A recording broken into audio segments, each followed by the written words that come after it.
Good morning, good afternoon, good evening. Our all alumni brothers and sisters, our faculty, staffs, friends, wherever you are in the world at this moment, warm welcome back to our third live webinar session. I am one of your fellow alumni, Kalpana Majumdar, 1987 CST. We started a pilot program almost 3 months back to build a world-class alumni networking community of our beloved historic IIEST institution. The other day, one of my friends asked me, "Why do you love your BU college so much?" I told her my story. It was 1983, few weeks after I joined. One morning in September, I was going to the main building for class with one of my batchmates from our ladies' hostel, which was next to the Downing Hall. We were walking very fast. All of a sudden, two gentlemen came next to us. One started walking next to on my right side. The other gentleman was walking next to my left side of my friends. The gentleman next to my right asked me, "Ai tor naam ki re? What's your name?" I told my name. We were walking. Then he said, "Tui amar naam jiggesh korli na? Won't you ask my name?" I immediately said, sorry, apne naam ki? Ki? Ami ki to shoshur moshai. What? Am I your father-in-law?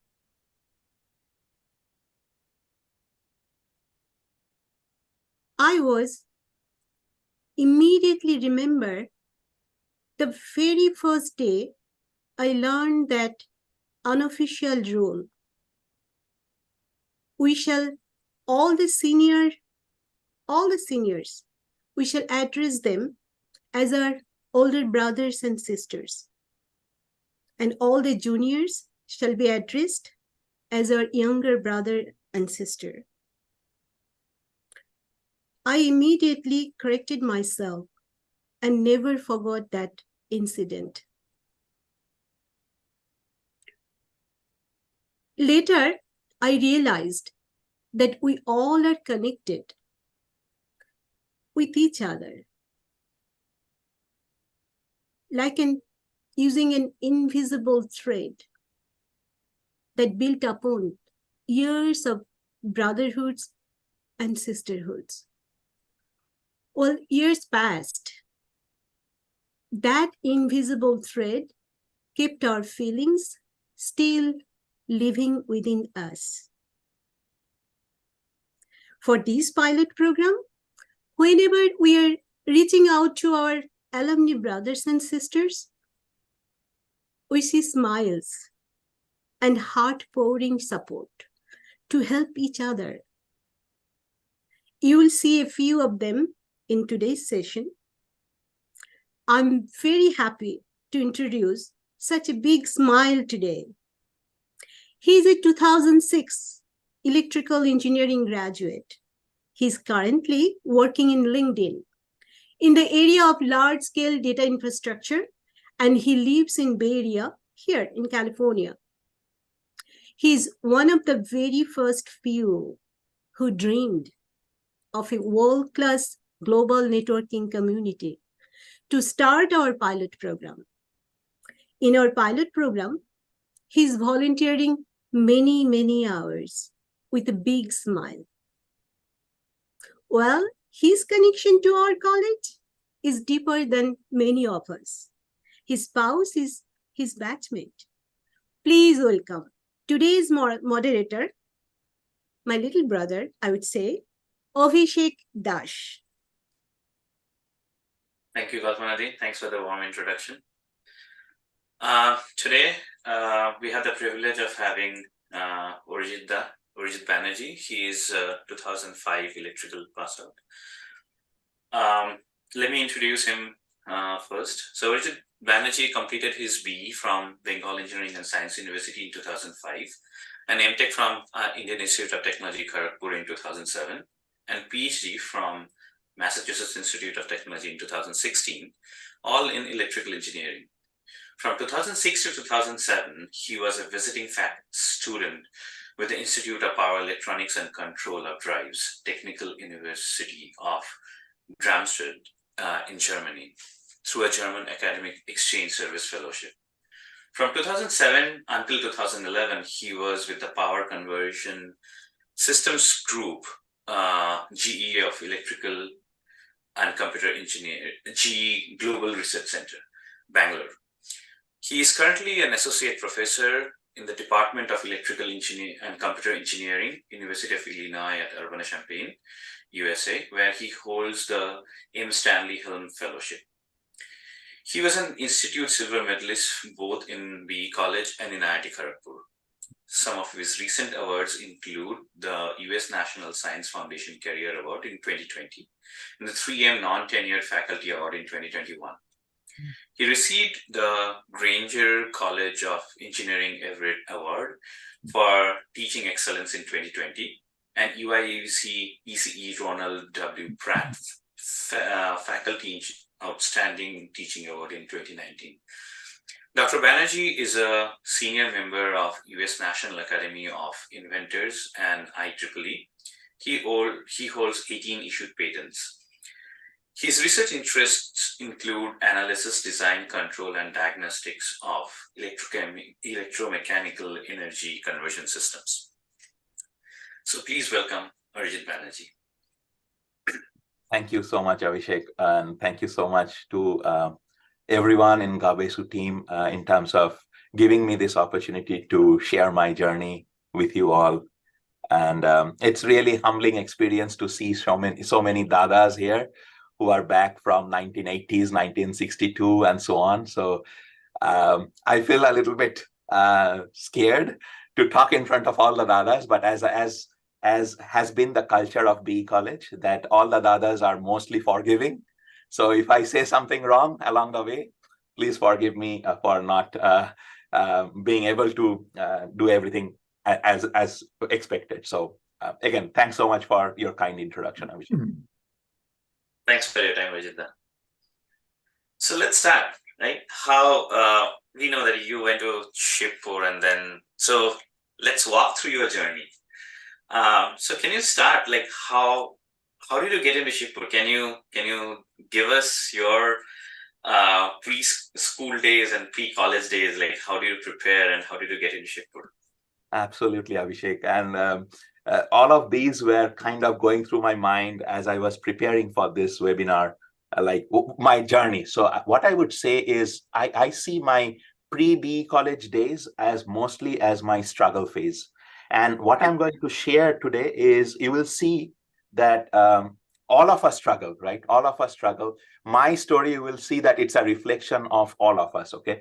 I'm lucky here that I got this opportunity to share the story, but it will resonate with all of you, the phase you go through in your life, wherever you are today, or you are going through your phases, you will see that it's kind of very similar. Only the form is different. The details are the different, but overall, the top layer, it's always the same. At least you can connect it back very nicely. So I grew up in Barakpur, okay? So it's a suburb in Kolkata. And my initial childhood days were so much not so eventful. It was uneventful. I went through my schooling in St. Augustine Day School, Barakpur, and so on. So it was uneventful. My first thing about BE College came from my father. So my father is an alum of BE College. He passed out in 1967, electrical engineering. So when I was growing up, my father is obviously, like many of yours, is a role model to me. And it was like seeing him doing things, amazing things, listening to stories from him. It always created that awe-inspiring feeling about BE College. BE College is this utopian place where people go and become like my father. You know, that was kind of my initial childhood dream or childhood image of BE College. So once he took us to BE College when I was in class 7 or 8, me and my sister, we went to see Great Banyan Tree, and right next to it was BE College. So we got a tour. And while my father was taking us through this different parts of campus and showing, oh, this was Richardson Hall. I used to stay there, and this is the room. I can see this is the window. And it was like, an amazing feeling as you see that, oh, this is where my father was made, kind of like the factory where my father was made, and he's an awesome product. So obviously it was that kind of feeling which you get that feeling. But I never imagined that I will be lucky enough to go in there and follow his footsteps to get into BE College. But my first shock, this was class 7, 8 kind of time frame. My first shock came is after I finished my ICSE, which is my class 10 examination. So I was about to switch my board from ICSE to higher secondary. And at that point of time, this is around 1999. At that point of time, there were a lot of controversies about, oh, ICSE was lenient, higher secondary is more tougher. So if you are trying to change board, you have to deduct points and all those things. So all of these started coming into, you suddenly hit the real world. Until ICSE, it was like I was shielded. So suddenly you hit the real world. And I was rejected by multiple schools. Some teachers said me, oh, many people are interested in physics these days because of the pressure from the parents, but they are not internally motivated. Are you sure you want to go through science? I think it might be easier for you to go through arts and so on. So all of these started making me kind of be unsure of myself and started shaking my confidence, But eventually it was all fine. I was going through my initial struggle, if I may call it, for my higher secondary stages. The next thing which hit me was when I was in my class 12, my father got transferred. And as I said, my father is my role model. So he used to teach me physics, mathematics. So he was like foundation to me. So all of those supports suddenly went away. So I was in Bombay, he was in Bombay, I was in Kolkata going through my class 12 examination and so on. But it was not that only. He was going through some medical emergency. So at some point, we all had to move to Bombay while I was still enrolled in higher secondary in Ramakrishna Mission Vivekananda College in Rohora. So anyway, I couldn't appear for my test examination because my father was hospitalized at that point. I almost missed applying joint entrance examination, okay? So literally like 2 days before the deadline to appear for joint, when you need to submit the form, I called up my friend and say, hey, everything is okay. I'm still stuck in Bombay. I don't know when I will be coming out, but is everything okay there? Do I need to study something, anything happened in the college and so on? So he said, Arijit, do you know that in 2 days, there is a deadline for joint entrance examination form submission? I said, oh my God. And immediately me and my mother took off from Bombay, came for 1 day to Kolkata, submitted the form and went back. So all of these turmoil happened. So I think pre-BE college day, I look at my life as where all these struggles were going through, which were kind of uncontrolled. I didn't control these things, but it was mostly about life was throwing things at me, and I had to maneuver my moves accordingly. And I was lucky enough that all of these didn't disturb me enough or didn't derail my entire trajectory.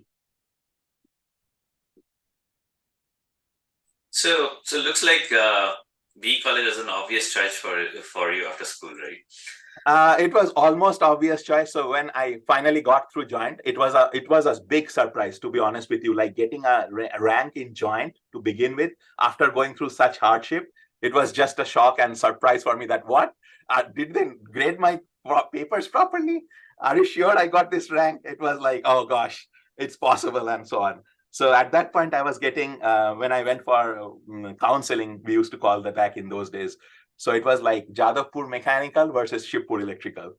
And the choice was like, okay, my father went through this program. There is no way I'm going to Jadavpur, no matter what. Okay, I'm going to Shibpur Electrical. That's it. So it was kind of very, very straightforward at that point.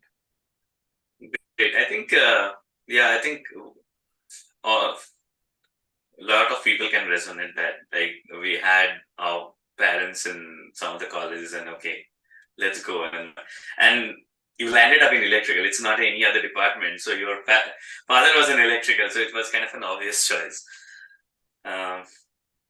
Now, looking back, do you regret any decision you took in this journey, like pre-college days, like something you feel that you could have done better? Right. So I think one of the things which I still keep thinking about it, and I would say it is a regret which I don't, how do I say, it's a regret, but at the end, I don't think it affected me enough. And I think that the lesson here, I know there are a lot of seniors and there are a lot of dadas, as well as probably some juniors here, and probably you guys will agree with me that life takes you. It happens. Life happens. You cannot plan for everything. Like, okay, how my things happened in higher secondary and so on. You cannot plan for everything. But one thing which I wish at least I tried from my side was that I thought when I was in my high school, when I was going through these kind of stages, I always thought that I'm not enough. Okay, I'm not enough, and there are fantastic people out there. They are all amazing. I don't deserve even to give IIT joint entrance examination. I'm not at that level. I used to think those who enter IIT, they are like, I'm going to call it in Bengali, and I can translate it. It's like bagher bacha, like those who go to IIT, they are like bagher bacha. I am not one of those. I am like a mediocre, okay kind of person. And in bagher bacha in English is like tiger's baby. Okay, just to make sure that we are still in English. So I regret that in the sense that I should have appeared. I should have at least applied for that exam. I should have, no matter what the result is, it at the end, if that's the only, how do I say, regret in some way. But again, did it change anything? Could I have done better? I don't know how life would have taken me. I am not at all unhappy with wherever I am. God has taken me wherever I could be possibly, and I'm happy with all of this. So yeah, I think I also come from a very small town, like North Bengal, Shiliguri. So I remember when I used to go to my teachers, school teachers, and asking for a question regarding, oh, okay, this is where I'm stuck and join. They used to say, why join? Join is not going to take you anywhere. Prepare for HS. HS is what is going to make your life, right? So even I think a lot of us have, and I think things have changed right now. There are a lot of, but again, in those days, even thinking of IIT is like, no. I won't be, like, why waste time? Like, rather prepare for, first preference is always high secondary, and then, okay, if you get time, then you prepare for join. Yeah, I totally agree with you, Abhishek. Yeah, go ahead. So, how is your life in B College? Like, and what do you think that the role that B College played in your life?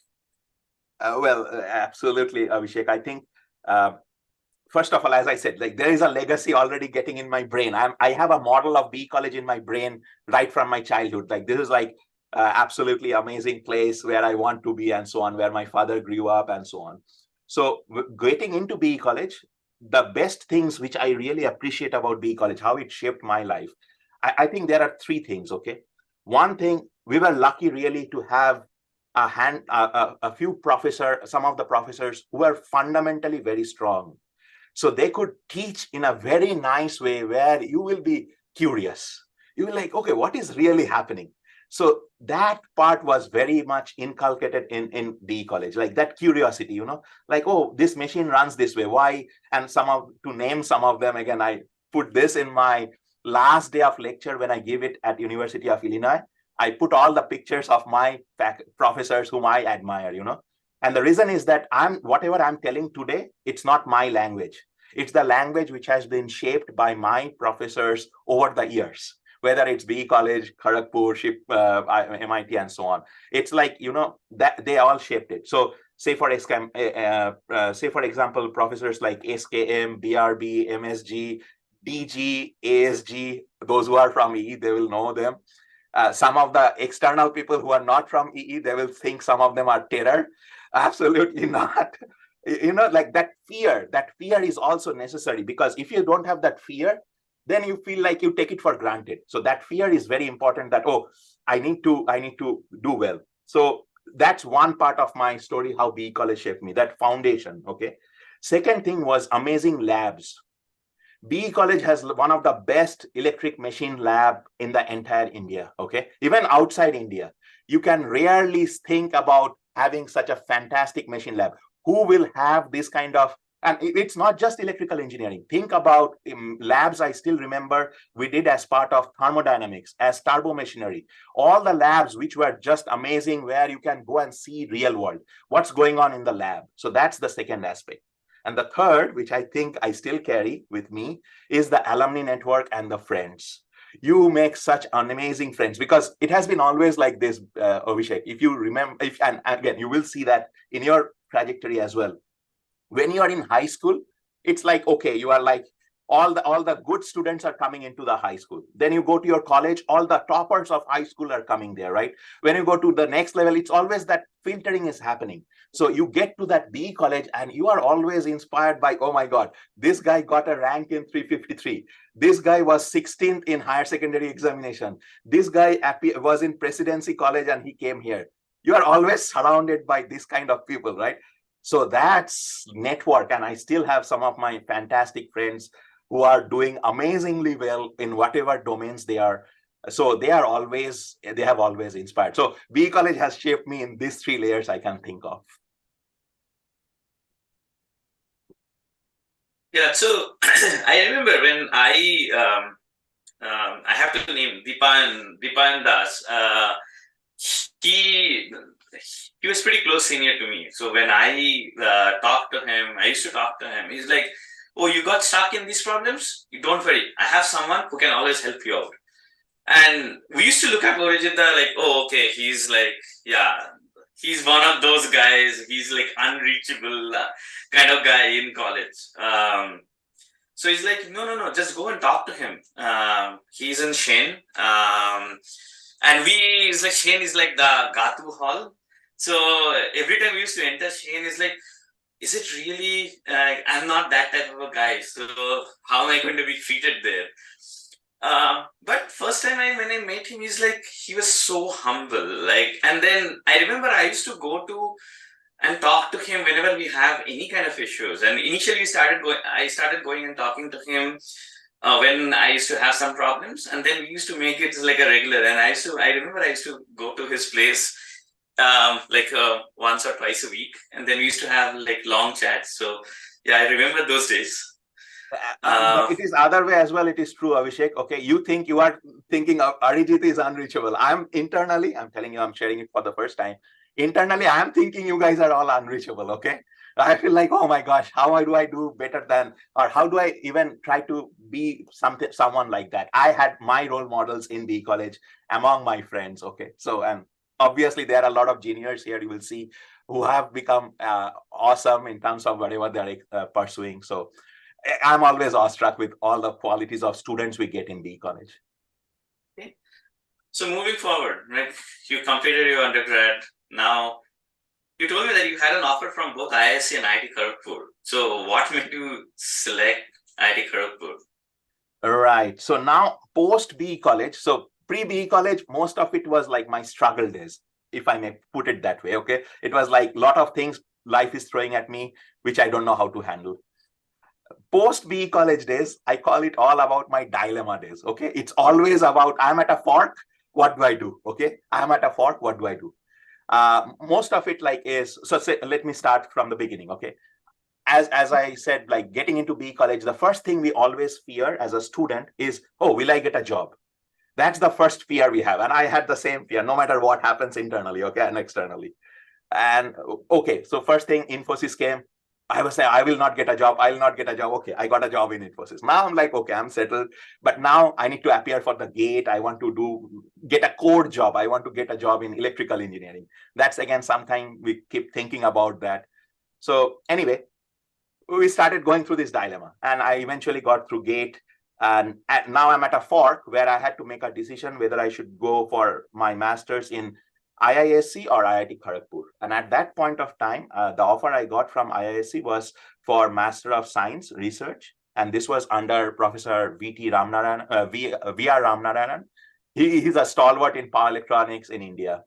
He's a pioneer in power electronics. So it was an absolutely wonderful opportunity. So anyway, I got this offer. But my father was very prone to doing it as a master's in technology rather than Master of Science. So he suggested, oh, we should join Kharagpur. And I was like internally thinking about, should I do MS or MTech? So at that point of time, again, going back to the alumni network of BE College, one of our colleague, one of our dada in IISc, Kaushik Basu, many of you may know Kaushik Basu, EE 2000, I think 3, most likely. So he was doing his master's at that point to IISc. So I was talking to him. He's right now a faculty in IISc as well. So I was talking to him and he says, Arijit, you should definitely join IISc. So eventually we were going to Kharagpur. Okay. So we took a car ride from Barakpur to Kharagpur. Okay. With all the things stuffed into the car. And we were in Kolaghat and Kaushik calls me, Arijit, are you sure you are doing the right thing? Okay, you are going to Kharagpur. You will understand you are not doing your master's from IISc. And I was like, oh, I think I'm doing a big wrong decision here. Let's go back. So I told my parents and said, let's go back. Let's go back. I'm not going to Kharagpur. Okay. So we went back to Barakpur once again. And I was like, oh gosh, what's going on? So then what happened was things changed. And overnight, I made another decision saying that I had a discussion with my father. That was an interesting conversation. And then eventually I went into Kharagpur. While in Kharagpur, I kept giving these examinations to get to this core company, BHEL, NTPC, HAL. Even I appeared for Indian Engineering Services. And I got through BHEL, HAL, NTPC, all of those. So it was always this lucrative job offer versus IIT Kharagpur. And every time I was going through this dilemma, should I go or not? IES, I cleared my first round, but at the interview, I couldn't. So again, I'm glad that I didn't finish the interview. Otherwise, that would have been another problem for me to decide what to do. Okay, now I look back and I say that was a good thing to happen in my life. So anyway, all of this dilemma happened and finally God steered me through MTech and I was in Kharagpur. It gave me eventually some opportunity to go to Germany to look at how research is done outside India, and that changed my perspective. Okay, so then, when you joined Kharagpur and you was pursuing your MTech, did you have something in mind that okay, now the next step is going to be PhD? Or not at all. At that time, dilemma is full in my mind. Okay, it's always like, okay, how do I get a job? Kind of perspective. How do I get a job? I will never get a job. I will be like a jobless person forever. And that's the mindset I had. Anyway, from at that point, it was like going to Germany was also a painful decision because if you go to Germany back in those days, it was like I cannot appear for campus placements in Kharagpur. So I had to take that risk and say, okay, I'm here in Germany. I went back to India around May or June. Campus placement is all over. I'm right now jobless. The worst fear I was imagined. I'm right now living it. Okay. So I'm back to Kharagpur. I'm defending my master's thesis. And that's it. I don't have anything lined up for it. So I was lucky enough at that point. My master's advisor in Germany, he said, oh, why don't you come back to Germany to do your PhD? So I said, oh, I will try. But my parents were like, no, you have been far enough for a long time. Come back to India. Okay. So I said, okay, fine.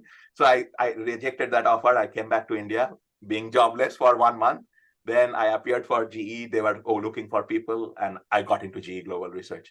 And I said, oh, this is fantastic. I'm in India. I'm Bangalore. So I'm close to my parents. That's it. My life is settled. So I was very happy. So you work for GE, you work in GE for 4 years, right? Absolutely. Yes. So after 4 years, what changed, right? Now all of a sudden, you changed your mind, and now you went for PhD. Absolutely. So this is what happened near the end of my tenure in GE. So as I was inside GE, first few years were fantastic. GE is an awesome place to work. Okay. There are a lot of things which you can try. Being a part of global research team, it was like a lot of research activity going on. You are always on the edge of that knowledge, trying to understand, uncover new things, right? So all of these things were going fantastic according to what I was imagining my professional career to be. That every day will be a new day. Every day I will have a new challenge. Every day will be different. So I was going through that. But later stage, what happened was I was getting promoted, and eventually I became a lead engineer at some point, and it became project management. Like, okay, who is going to do what? What are the new ideas? It will be like, okay, this guy performs this. I was kind of becoming this manager who was just moving ideas, okay, and then assimilating them and presenting them to the leadership. I didn't like that kind of flavor where I cannot go back to the lab. I cannot do my things with my own hand. So that's where I started thinking about where should I do my PhD. And back until this point, I didn't even know about MIT. I didn't even know that there exists a place in the world called MIT. First time someone said to me that, oh, do you know about MIT where you can go and do PhD? I said, okay, where is it? Okay, I still remember I am opening Google Maps, trying to find where is Massachusetts Institute of, is it UK? Because it is in Cambridge, right? I thought, oh, it must be in UK. And then, no, this is Cambridge, USA. There exists a place called Cambridge, USA, MIT. So that's where I started thinking about doing PhD.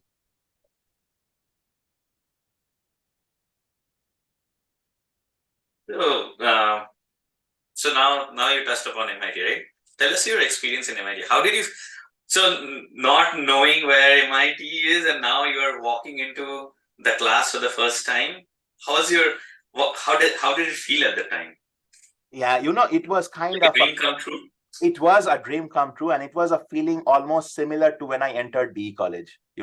It was that, because the way I think about life trajectory, it's almost like exponential. Okay. Yeah. What happens is, and someone told to me recently this one very nicely, when you look back, it looks always linear. That, oh, I came through this linear, almost like linear path.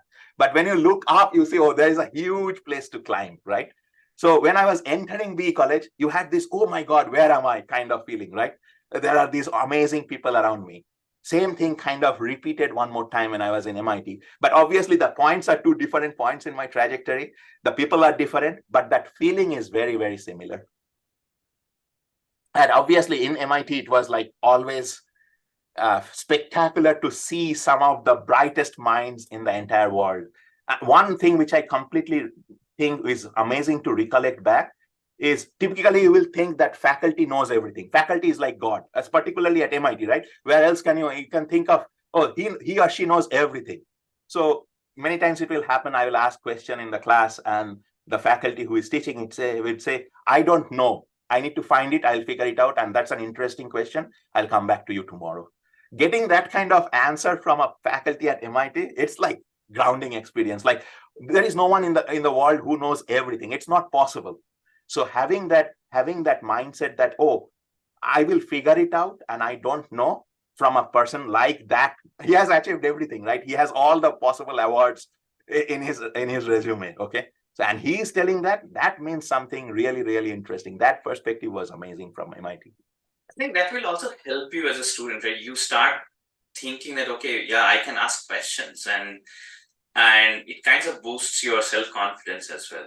Absolutely. If there is any junior listening to this, I see a lot of seniors, so probably they will already smile at me. But if you are a junior and if you are still going through the stages of your BE college stages here, absolutely ask question in the class. Okay, it's okay to be wrong. It's totally fine. Okay, because college is a testing ground where you will be experiencing. You can do a lot of things without a lot of repercussions. Okay, you can make a mistake in a 2 + 2 = 5. Okay, who cares in the college? Okay, you will get 1 point off probably, but it doesn't matter. You can make mistakes. So that mistake is very important to make. Those questions are very foundational as you are building your logical sense, your brain as a logical machine. Those questions are very important. Great. So now you're in MIT. So now have you started thinking of going to academia now after completing PhD?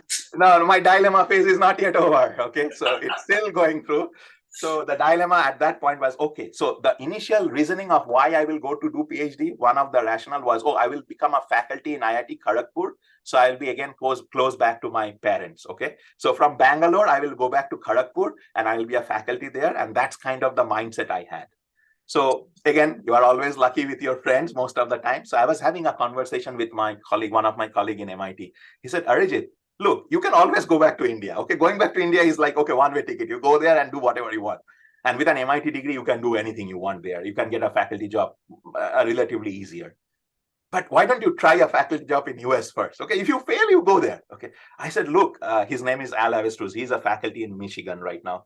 So I said, Al, how is it possible? What happens if I don't get tenure? He said, okay, so what? You don't get tenure, you go back to India. Anyway, you wanted to go back to India. I said, okay, fine. I'll go through this process of faculty jobs here. And then I started applying here. And Illinois, and Texas. I got 2 offers, and eventually I landed up here. Again, my colleagues here are amazing. I'm sharing some of the office space here with stalwarts in power electronics, pioneers in power electronics, and so on. Awesome. So now what would be your suggestion to the current students or the recent graduates if they want to pursue their career in academia? I think, again, as you can see in my example for my life trajectory, as you will see for many others here, wherever we are, life happens. We cannot plan for everything. So I have never been able to say that, oh, I want to be that person, I reach that spot. It is kind of, you want to do something, you are riding a boat, if I may call it, and then there is wind, and then there is water, and it's taking your boat wherever that wind and water is going. With some control, you can maneuver to some extent. But the way I look at it, to people who are right now going through different phases in terms of their academic pursuit, is like, one thing which I try to do all the time is whichever boat I am in, okay, I try to give my full effort. What am I saying here? Let me illustrate this, okay? Most of the time, we reach a platform, right? So say, for example, someone gets admitted to BE college, okay? Then immediately he or she starts thinking about, oh, how do I get an internship? How do I do that? How do I get that thing, okay? Yes, all those things are important, but getting or utilizing the full resource of BE college should be the primary objective, focusing that, oh, this place is offering me tremendous opportunity. What can I learn from this place before I start thinking about jumping the boat to the next place? Same thing from going to a workplace, okay? Imagine we do it all the time, and many times we have to do it for many, many reasons. We are in a company, right? And we immediately enter a company, GE, say, for example, in my case, and I start thinking GE is okay, but in a year, I want to go to ABB. Maybe ABB is better. Means it always feels like grass is greener on the other side, right? But I think if you can take the full potential of that particular place, we don't sometimes value that place where we are in. In a system, we always think the outside system is better. But trust me, wherever you are, that place is amazing in some way. There are some bad things. I call it, those who are in EE, they will understand me. I call it as active and reactive power, okay? There is always active and reactive power. Active power is what we need to focus. Reactive power, we have to deal with it to get that active power piece of it. We really need some reactive power to pull you in where you should be. Absolutely. It's a necessary evil. Those reactive power is necessary because those are different directions and perspectives which comes into you. Great. I think I know like PhD is a long journey, right? So what do you recommend to students who are in the middle of their PhD? I think there are a lot of people who are listening who are in the middle of their PhD programs and wants to land up in a job in a top university in the US. What do you suggest? I think what helped me, and people might differ, this is my personal opinion, is don't go behind counting papers. How many papers you published in how many journals? No one cares, okay? Few things which are very, very important. One is, are you able to solve some interesting problems? Even if you have 2 papers, 3 papers in top journals, which is illustrating that, oh, I have this creativity to solve some interesting problem in a different way. Maybe better, maybe good. Impact factor, numbers, journals, all those craziness, throw it aside, just focus on the work and think about is like, okay, am I doing something interesting? How can I make it interesting? Am I doing something differently? And so on and so forth. So that's primary thing. The second piece of the story is definitely network with people, talk to people, go to conferences, because that's where somebody will be able to see through what is happening. So recently, one of our colleague, Professor P.C. Sen, he was a faculty in Canada, okay, in power electronics. He's a stalwart. He passed away. I remember in a conference, he came up to me. He said, Arijit, your voice is amazing. You should be a teacher. You should be talking. The way you present things, you should be a teacher. And again, I was a grad student back then. But you have to go and connect with people to boost your confidence and to do that. So communication, building foundations, and the last thing, what PhD really makes you is that person who can ask question. It's all, the way I look at undergraduate is all foundation. Master's is where someone gave you a question and you are solving it. PhD, when you are being able to ask independent questions, research questions, or whatever it is, okay? So that's part of the training is very important, that, okay, am I self-dependent on asking the next question? I think this is great. So yeah, I think this is, thanks for sharing this. So I think this is the right time to introduce three of current PhD students who are doing their PhDs in esteemed universities. So, and we'll hear from them how they have prepared coming to these universities. So I'll start with Shreya Sharma. She is a PhD student in MIT. So Shreya, what would be your suggestion, or how did you prepare getting to, like, we heard one story of MIT, well, you will hear another story of MIT. Yeah, thank you so much for introducing me.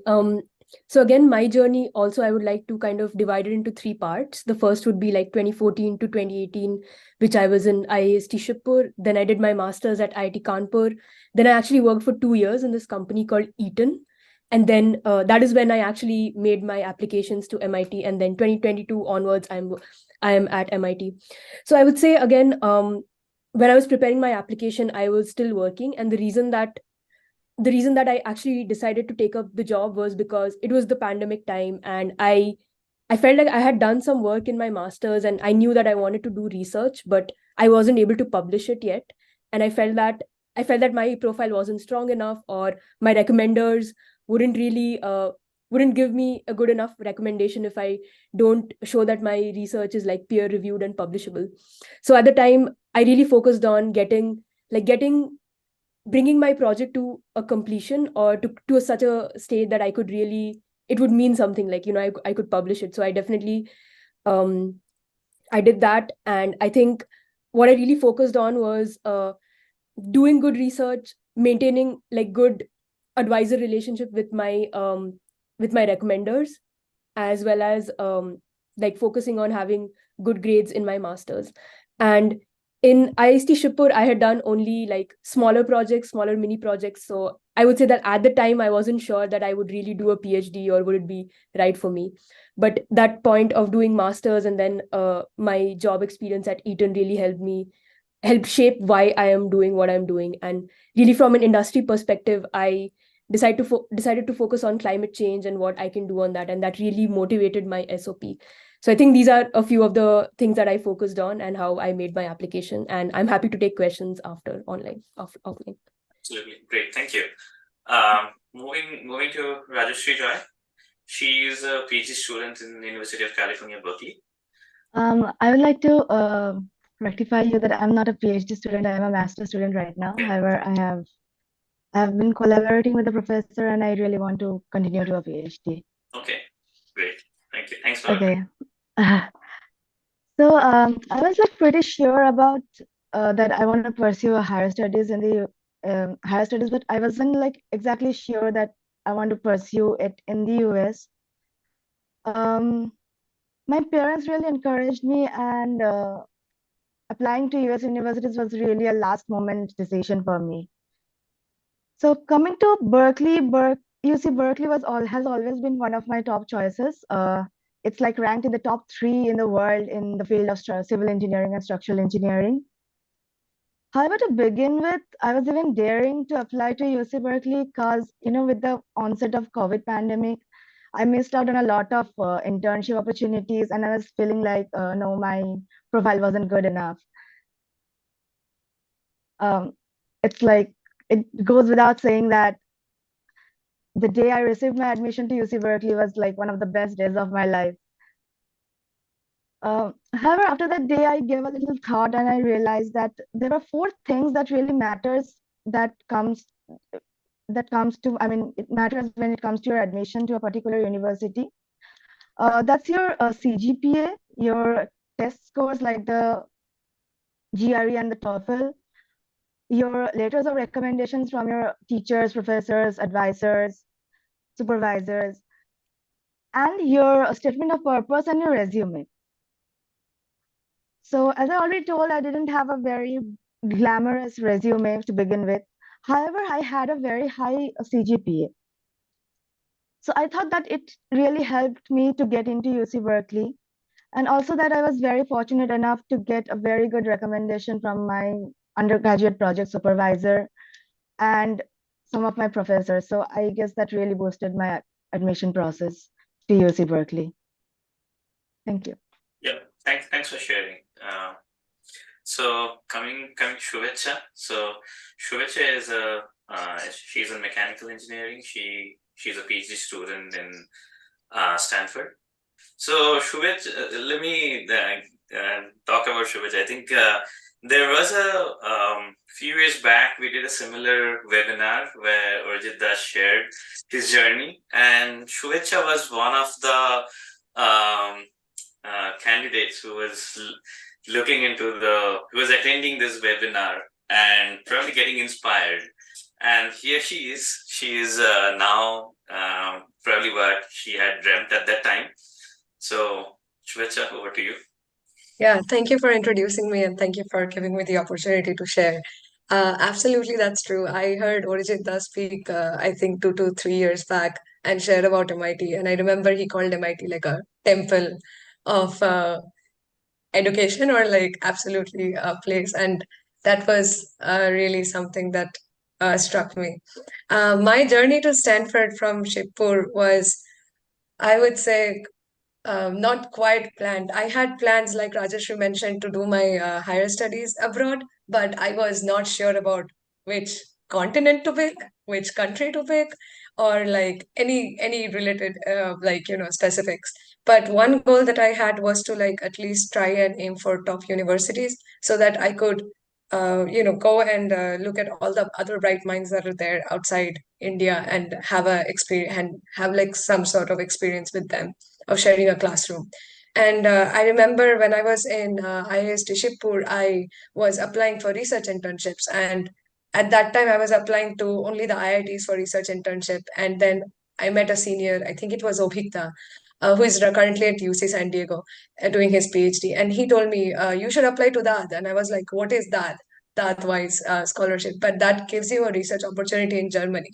And I applied that and I received that. And then COVID struck and I did it remotely. And I remember I understood like very less of what was going on in the research. And I was very frustrated and I was about to like email my professor saying like, I think I cannot do this. Like, this is not a good fit.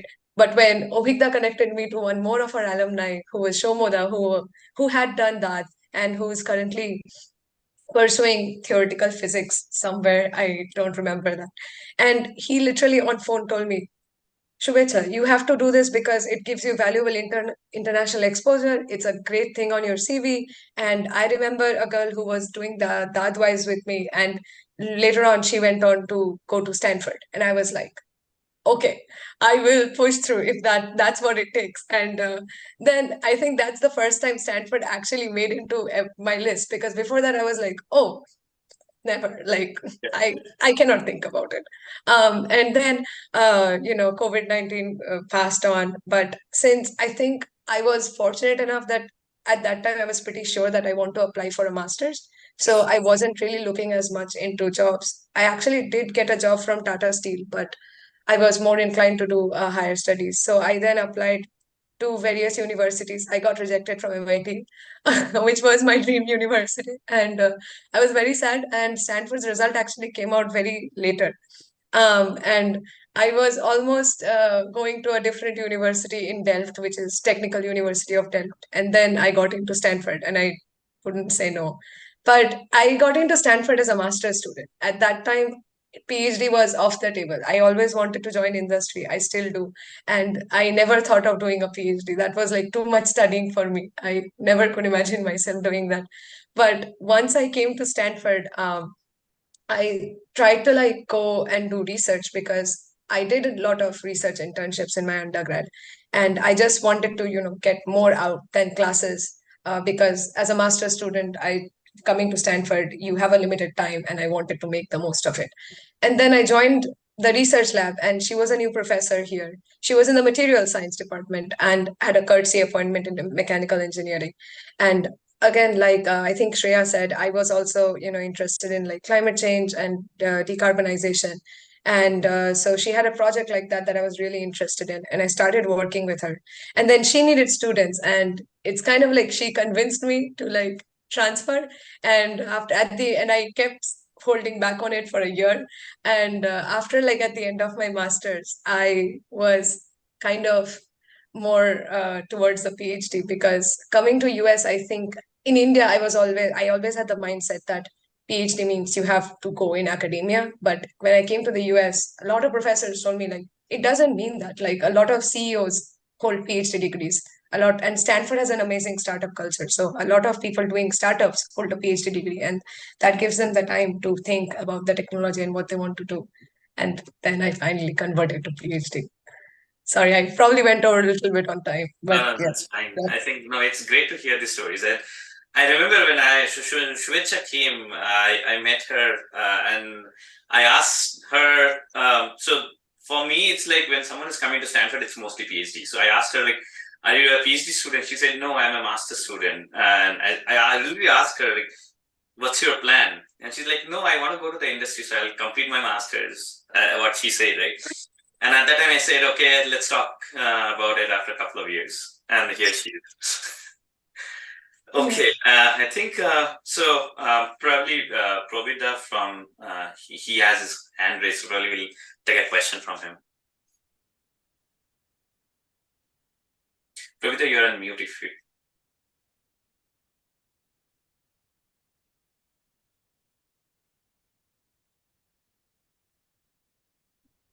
Abhishek, it's quite possible that I'm the senior most alumni attending today, so I hope you will sort of give me a little leeway.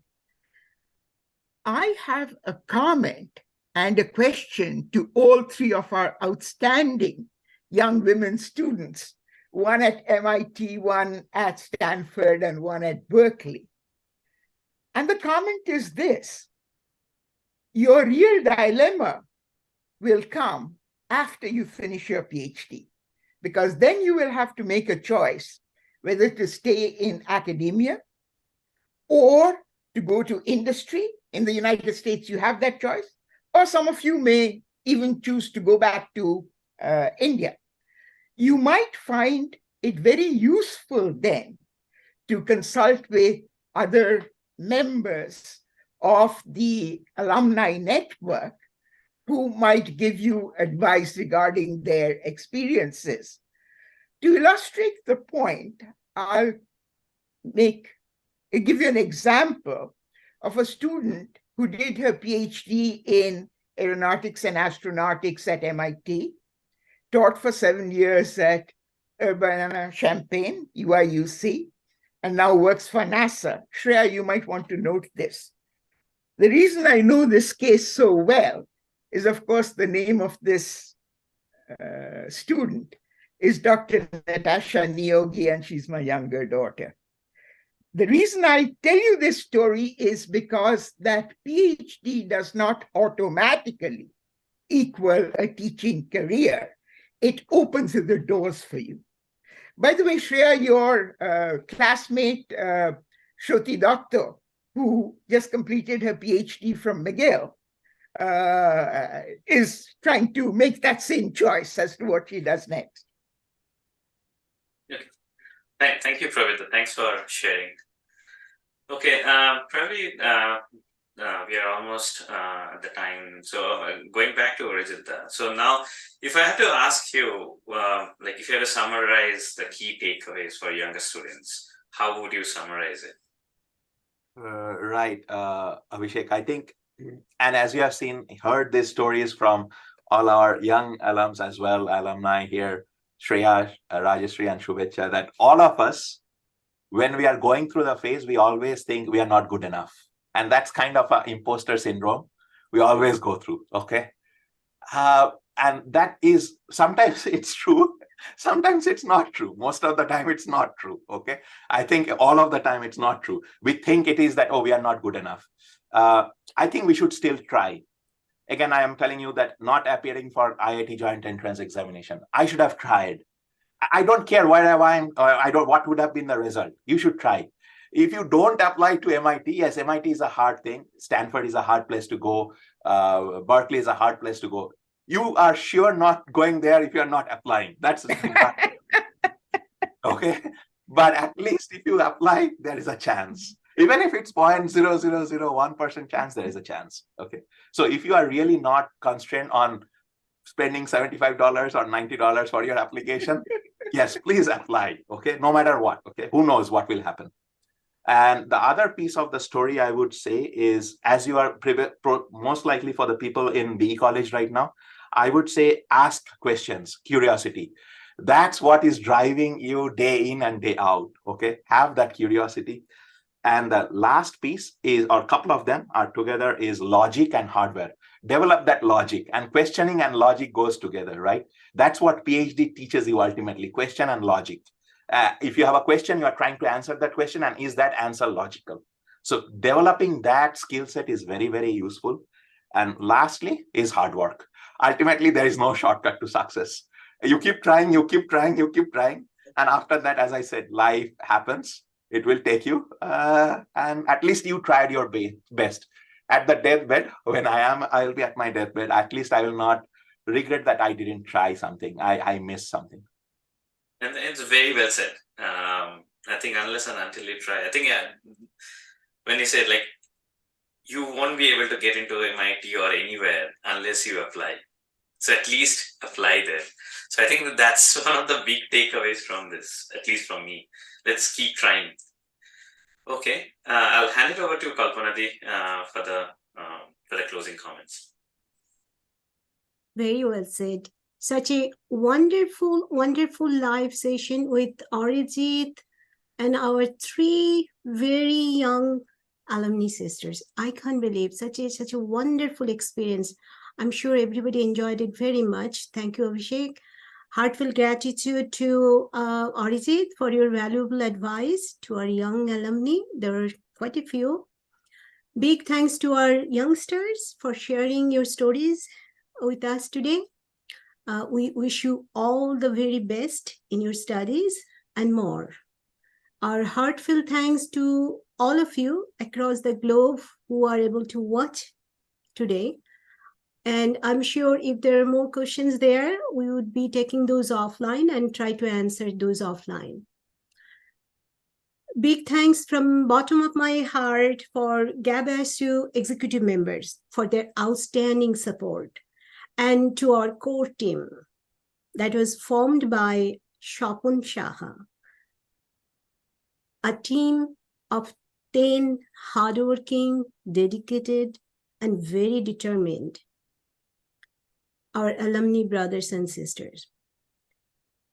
Shapun Shaha, Shuman Chandra, Hashan Sheikh, Bandi Nashkar, Abhishek, of course, Sanjoy Basu, Sriyan Nandi, Manus De, Amitav Shur, and Chitto Hati.